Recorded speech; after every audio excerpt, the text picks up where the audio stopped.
Welcome to Legislative Report. I'm State Representative Kate Harper of the 61st District in Montgomery County. Our veterans have given so much of themselves to protect our safety, defend our freedoms, and preserve our democracy.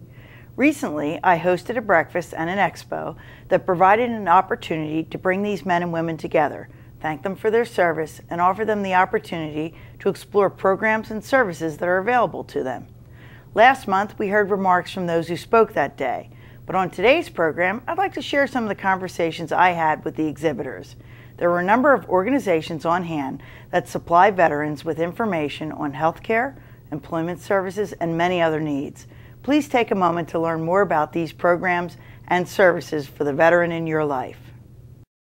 I'm here with one of my good friends, Michael Bishop Rigg from Lansdale, Pennsylvania, who's very involved in the Wounded Warrior Project. So I'm going to ask Mike to explain it to us. What's it all about and what do you guys do? We're actually called the PA Hero Walk. We walk from Philadelphia to Pittsburgh every June. This is our fourth year. It's 320 miles over 14 days, and all the money we raise goes to the Wounded Warrior Project. We've raised now, with this year being our fourth, we've raised about $300,000. And I organized a local walk in Lansdale on June 8th. We had about 500 people show up, and we're out of the Lansdale walk itself, we raised over $25,000. And obviously we have veterans that have served in Iraq and Afghanistan that walk with us, and that's where the money goes to the Wounded Warrior Project. Severely injured men and women returning from Iraq and Afghanistan, usually at the end of their military careers because of their injuries. And Wounded Warrior Project is a hands-on group that is composed of a lot of veterans themselves from these wars. So it's a great cause, and that's what I'm involved in with the PA Hero Walk. Well, and I was there last year in June. You'll be doing it again in 2013 in June as well, right? June 8th. We're already got the approval, and same deal, leave at Trinity Lutheran Church, walk for a half hour, come back, and have some entertainment and food, and have some companionship too, and camaraderie. So. Right. Last year, I noticed there were lots of families of veterans with the veterans, some wounded, some not. Right. and I thought that was a very nice thing as well. Well, I had encouraged people to not only if they weren't a veteran themselves, but they had a family member or a friend or something, even going back to World War II, whenever, to wear some mark of their service or their family's member's service. So that's what I was encouraging, to pay tribute to all veterans, not just the current veterans, because we owe debt to all of the veterans. Well, I agree with you there. Now, you're a veteran, aren't you? Yes, I am. And where did you serve? Well, I served from 1968 to 70. I got the break of a lifetime. I was scheduled to go to Vietnam in August of 69. I was out in Fort Lewis, ready to ship as a forward observer. The guy they're trying to take out between the guns and the guns and the enemy, and I got sent back to Colorado for a year instead of Vietnam. So part of my motivation for joining this up, because I got such a lucky break and so many didn't.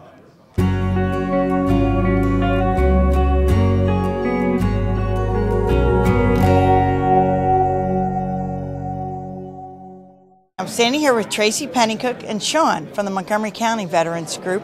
Why don't you tell us what you guys do? We help veterans apply for county, state, and federal benefits, whether it's retirement, pension funds, disability claims, Montgomery GI Bill, post 9/11 GI Bill, pretty much any benefit that they're entitled to. So you can do federal, state, and local benefits? Yes, we do all three. And sometimes it's about educating a veteran to what they're entitled to that they may not know they're entitled to 40, 50 years after they've served. Wow. So you're dealing with veterans who are recently out and guys who've been out for a long time? Not only veterans that have just recently got out 50 years ago, veterans, as well as their spouses are also entitled to benefits. Okay, now how can they find you? We're located on DeKalb Street in Norristown, or they can call us, and we're also on the web, the Montgomery County website. Okay, well, that's great. We're going to show your information. And anything you want to say to the veterans out there watching? We do get a lot of veterans watch the show. Please call us if you have any questions. We're more than happy to help, and we're here all the time. I mean, we come to your house if you can't get to us.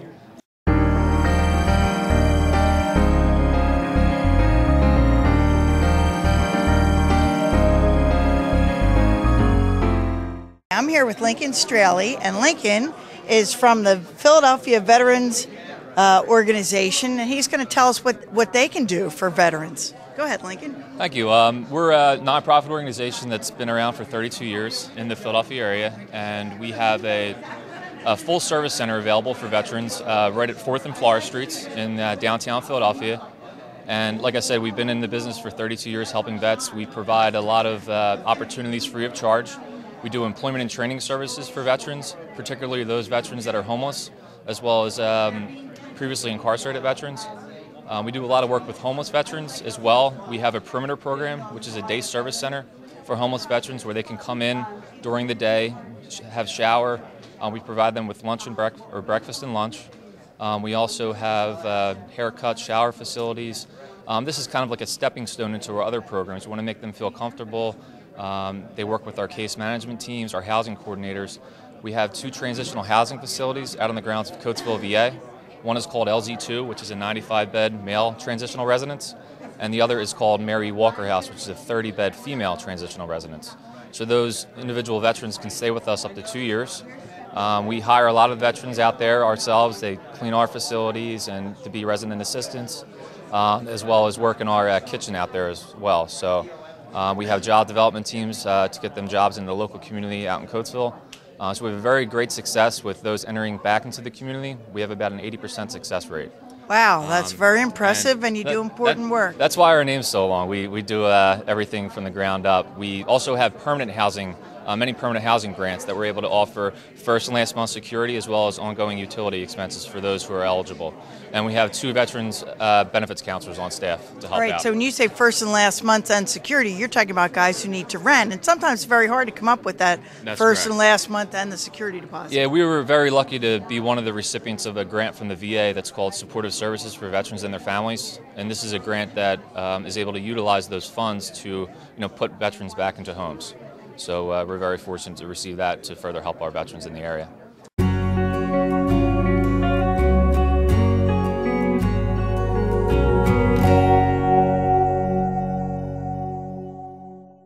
You're here from Lasalle University in Philadelphia. It's a school that my dad went to on the GI Bill. So what are you doing at this veterans event?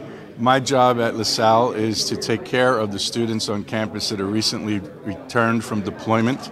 So if they have any issues whatsoever, whether they're financial, they're personal, they're academic, I'm the guy they come to, and I find them the person on campus to help them.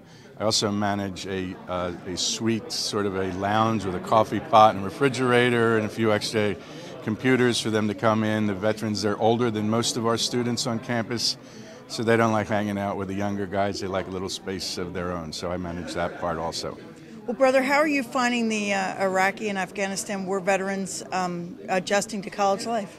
We have about 80 of those folks on campus. I have dealt with maybe 24 in very perfunctory ways. They're looking for this, they're looking for that. They need a grade changed, or they're not having fun with their teacher or whatever.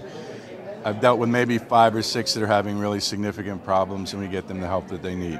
But everybody else seems to be doing Everybody okay? else seems to be coming back into the environment pretty well. Like all of us, we have our days, but yeah, they've done very well on our campus. We're very small and we're homey, and people like each other. So our veterans feel very much at home there. All right. Now, are most of your veterans commuters probably, right? Most are commuters. There are a couple that are in the dorms. That lasts about a semester because, as I say, they can't deal with the 18, 19, 20-year-olds. Right. They've seen a lot more. Yeah, they've seen a lot more. They've been around. They got a lot more on their plate, and so they tend to get apartments right off of campus, across the street in the neighborhood. Some of our neighbors rent to our students, so they do that if they have to come. But most of them commute, you're right. Yeah. Right. And there are GI Bill benefits, so the people can go do college after they get out of the service. We benefit very much from that. We don't have to run after them for their money because the president and Congress and everybody else involved pays the bill for them. So that's a nice little sidecar. So if people want to get in touch with you, if they're a veteran, they want to go to get a college degree, how do they get in touch with you? They go to lasalle.edu, LASALLE.edu, admissions, and surf the web page. Everybody can do that, and just ask for Brother Edward.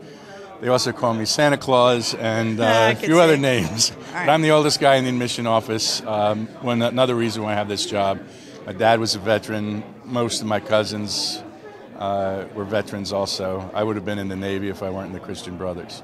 Ooh, I'm not sure which is the tighter ship, but thanks for talking to us, Great. brother. Thank I appreciate you, Kate. it. I appreciate it.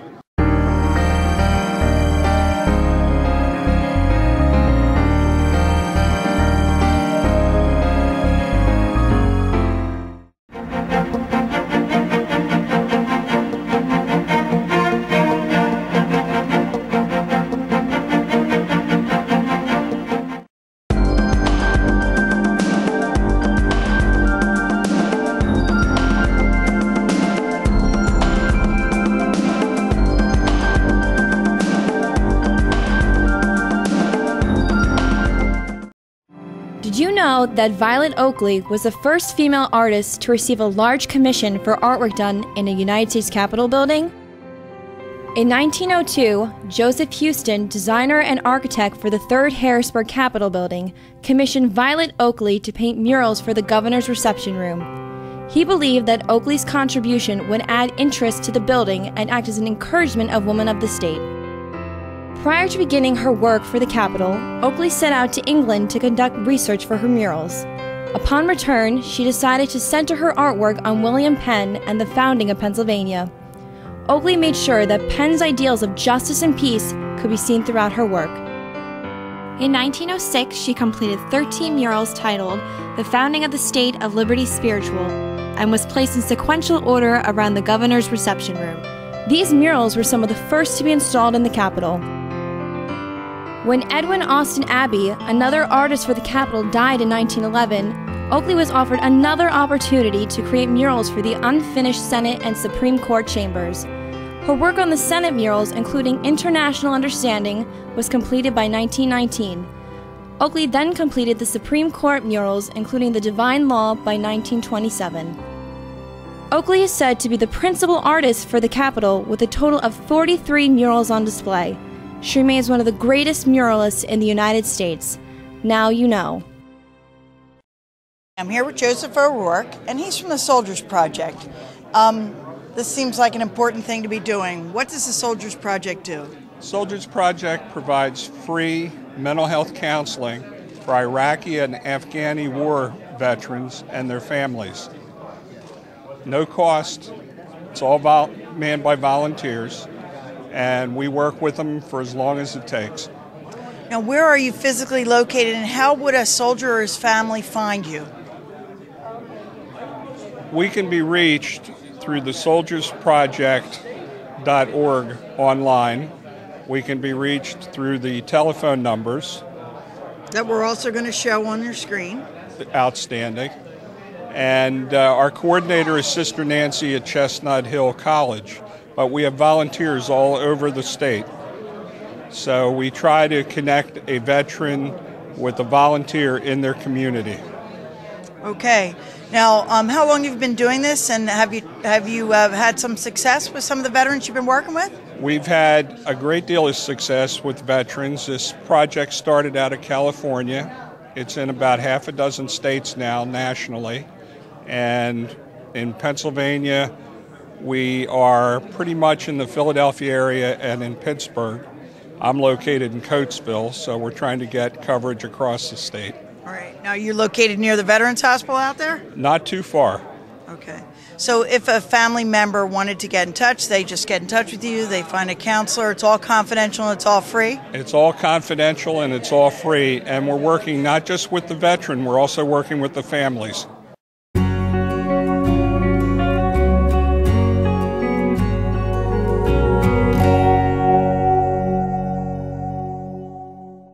Well, Laura, you're here from Temple University. Now, what is Temple University doing for veterans these days? We're doing everything that we could do to help our veterans make a smooth transition from military life to college life. As you know, with the new post-9/11 GI Bill, more and more veterans are returning to college because it's an excellent educational benefit that's offered to our veteran students. At Temple, we have set up an infrastructure to make sure that we're servicing our veteran students from the admissions process all the way through to graduation. We have a Veterans Task Force Committee that's comprised of all of the direct student services departments that provide direct services to our veteran students. We have veterans advisors in each of our 12 schools and colleges. We have a veteran certifying officer. My role is to be the liaison person for veteran students. So when they come to Temple, to make sure that they get into the college, when they choose us. And the way I do that is I work with also, I think of our soldiers who are still serving. So I do virtual veterans info sessions. And I've actually talked to soldiers in Afghanistan, Alaska, Florida, California. I find them wherever they're at, they're interested, to make sure that they get the pertinent information about applying and getting into the college. And what's the great thing about being here at Montgomery County Community College, they're one of our top community colleges, and we have a dual admissions program. So many of our reservists that are in the National Guard who may just start, who don't have the full benefit, we really try to encourage them to come to community college, do the dual admissions program, and then by the time they finish the dual admissions program, they're eligible to switch over to Chapter 33 to come to Temple. Their Pennsylvania residents, their full tuition is covered because we're a yellow ribbon school. Well, that sounds great. Now, community college, where we are right now, Yes. has got a lot of programs, and the credits would be transferable to Temple? Yes, the credits are transferable, and that's why Temple has the dual admissions and core-to-core agreement. And Montgomery County Community College, very reasonable for a credit hour. Yes, and with our veterans, when they return to college, we really want to help them to maximize their benefits. So if they don't have the benefits to pay for all of their college, the community college is a great choice. And so what I do is I work with George Panabaker, who's the veteran advisor here. And actually I did a virtual veteran info session here where the students at Montgomery County stayed in the classroom, the veteran students, and I talked to them from Temple campus about transferring to the university. All right, and then they can get a 4-year degree. They can get a 4-year degree, and also their application fee is waived. And when our veteran students come, we also waive their tuition deposit. We try to make everything as smooth as possible for them. Now, is there any particular major that attracts a lot of veterans?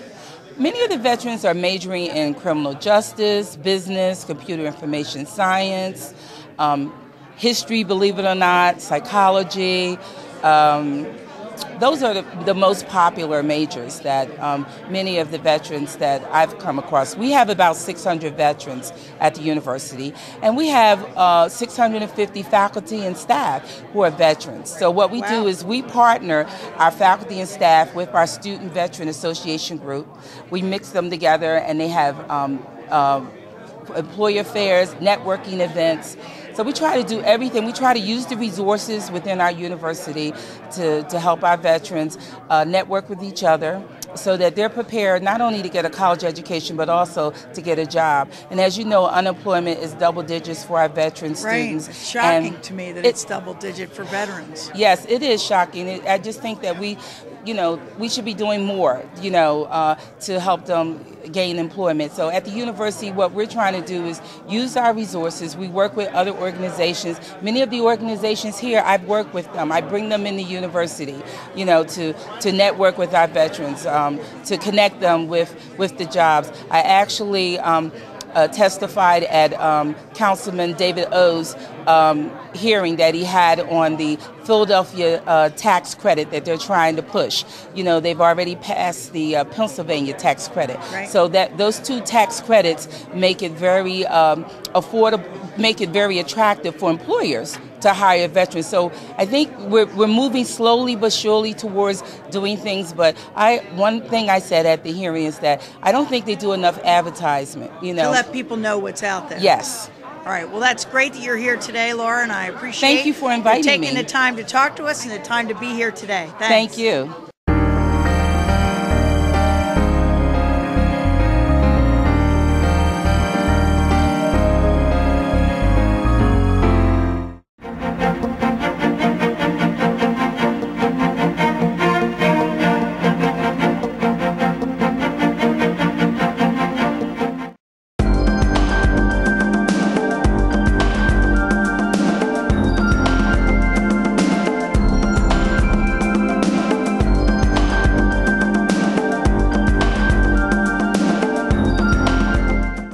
Did you know that Fort Indiantown Gap, located in Lebanon County, is home to Pennsylvania's only Veterans Memorial? C.J. Frederick of Westchester, Bucks County, submitted the winning design that now honors those men and women who have sacrificed their lives in defending this great country. Dedicated to the Commonwealth on October 7, 2001, the Veterans Memorial is surrounded by freestanding walls and houses an amphitheater, which can accommodate large crowds during an event. Strategically placed in the front of the amphitheater is a tomb that reminds visitors of those who gave their lives protecting the freedoms of this nation. The design suggests a war-damaged structure in which Frederick wanted to impress upon those visiting the horrific arena of war. Now you know. Did you know that located behind the State Capitol building in Harrisburg is a piece of land known as Soldiers Grove? Legislation permitting the designation of Soldiers Grove was signed into law by Governor Bob Casey on October 30th, 1987. Soldiers Grove, which is surrounded by the 10 largest trees in the area, contains 9 bronze plaques honoring the veterans of the Revolutionary War, the War of 1812, the Mexican-American War, the American Civil War, the Spanish-American War, World War I, World War II, the Korean War, and the Vietnam conflict. Also displayed in Soldiers Grove is a plaque honoring those unknown veterans who participated in those same wars. Now you know. Alex, why don't you tell me what your job is and what you've been working on? Sure. So Greater Philadelphia Veterans Network was set up a couple years ago for the sole purpose of providing pre-education career services for transitioning vets and for training companies on how to hire vets effectively. There's 2 reasons why we do that. One is the main reason for high unemployment for vets is career objective. I was a search and rescue swimmer, so I wasn't going to swim in the Schuylkill of the Delaware River. Yeah, I don't think so. So at the end of the day, when vets get out, they don't know what sales is. They don't know what underwriters do. They don't know what real estate does. They don't know what marketing does. So what they're doing is they're approaching their interviews and their employers with a resume that's written on base without a career objective. They just want a job. It frustrates a lot of employers. So at the end, what we do is we tell the veterans, listen, if you want to understand what a career objective is, come with us. We do initiatives like Take a Vet to Work, where the companies open up their doors with other veterans inside to help mentor them. They go and see and touch and feel whatever those jobs are, and they understand what they want to do. But it does seem that even though you did search and rescue, that you learned skills in the service that would be helpful to an employer. It is, but when you're in the military, you got to realize the civilian world doesn't exist. So sales doesn't exist. You don't have any customers. Marketing doesn't exist. You didn't create a marketing piece. Underwriting doesn't exist because you never needed to do it. So all these are things you need to learn. All these jobs in the civilian world, the veterans are needing to understand what they do day out. And if you ever look at the approach, the way that we do it is, you can't quit smoking online. You can't quit your drinking problem online. You can't lose weight online. So how can veterans figure out their career objective online? Right, and I like the idea that you're training employers also. Yes, so the reason why we're doing that is because of the fact that the government has been telling the employers to hire vets. Yeah, we're giving tax credits. Great. At the end of the day, if you ever ask the employer, are you doing it right or wrong, what do you think they would say? They don't know. They don't know, so guess who's helping them? So what happens is the best intent sometimes backfires. And what we're seeing a lot of, and high quantity, is these companies are just saying that they're hiring vets and they're really not. Or they're just sharing jobs, but they're not doing anything behind the scenes. So what we're doing as a nonprofit is we're kind of almost holding them accountable with the support of the Department of Labor and the VA and everybody else, because they can't say it. So we're giving them a little tough love in both directions. And that's why for us it's quality of the companies and not the quantity of companies. So we could have a medium-sized company for 20 jobs rather than a Fortune 100 company for 1 job. So at the end, what we tell them is the main reason is the description of the job. So if an employer says, yeah, I want to hire a veteran, and here's what we're going to do. We're going to share this job, and we review it, and it says 1 or 2 years experience. The vets tell us that I don't qualify. Right, because it's the words. They take it literal. So, but the main reason why we exist, the main sole reason is 70% of the jobs are done by networking. So what we do is we teach them how to network for their career. If you ever tell a veteran, have you learned how to network, they'll tell you, no. So why veterans are not good at networking? They've been told to be humble. They've been told to not talk about their awards. They've been told to not say anything and be short in your answer. Don't talk until spoken to, which is not good for networking.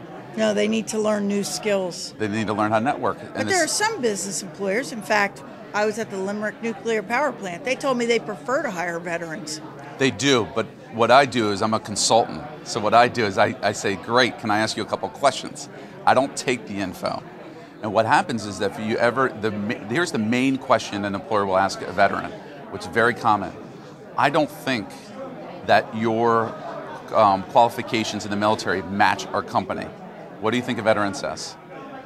Sorry. Exactly. Well, because they're told the honest truth in the military, so it's honest truth. Remember, the military is no fluff. You just get hard info. What the HR wants to know is, please convince me, because I want you to convince me that your skills are transferable to my industry. They know it, but they want to say, you have to be good in convincing me so I can get you to the next interview. All right. They know it. So there's a lot of back and forth and employers are very frustrated right now with the resumes and interviewing, because the way we train veterans, I'm going to the Pennsylvania National Guard tomorrow to train Pennsylvania National Guard, is we treat you militarily. So if a military member goes to Afghanistan and Iraq, they went to the firing range, right?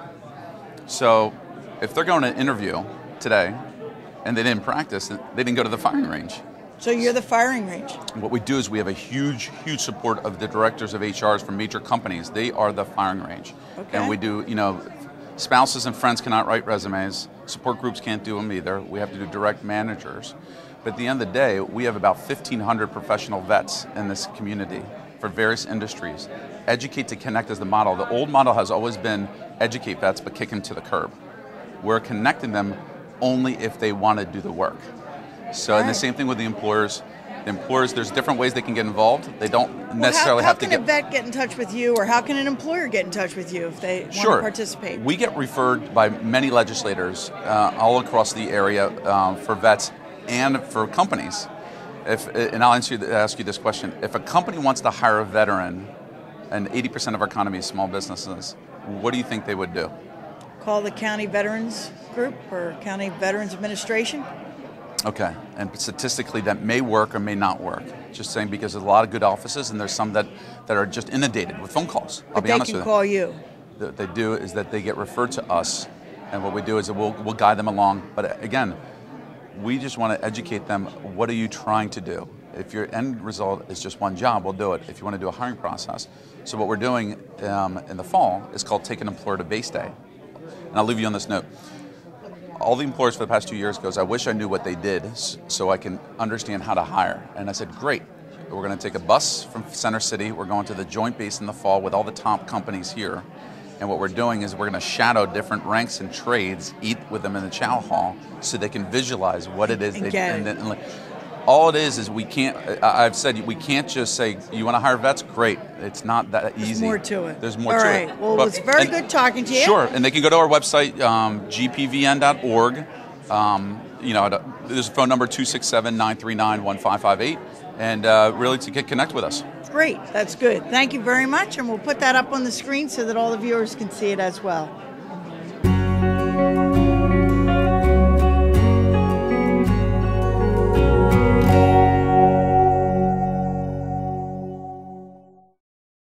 Well, that's all the time we have for today's program. If you need assistance with any state matter, please feel free to contact my local office or visit me on my website. That information will be shown in just a moment. Thanks for watching. Join me again for Legislative Report.